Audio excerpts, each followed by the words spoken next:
The life of Aristotle. Aristotle had a very tough life with many hardships, but also joyous times. He was born in Stagira in 384 BC in northern Greece. His parents died when he was very young, and he was raised by his guardian named Proxenus. He spent 18 years growing up with Proxenus and grew very wise. When he turned 18, Aristotle entered Plato's school in Athens called the Academy. Plato recognized him as the intelligence of the school and the reader. Aristotle left the Academy 20 years later when Plato died and found a wife named Pythias. 3 years later, Aristotle was invited to assist the teachings of Philip II's son, Alexander, who later conquered all of Greece and overtook Persia, later known as Alexander the Great.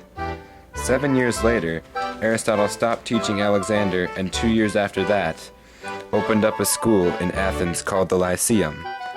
After Alexander died in 323 BC, what happens is Aristotle is charged with impiety, which is a lack of reverence for the gods.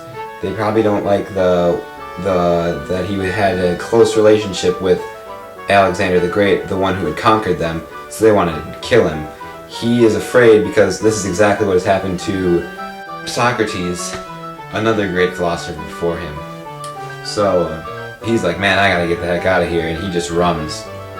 He doesn't run, he leaves. I don't know if he ran or not. He could have ran. Maybe he ran.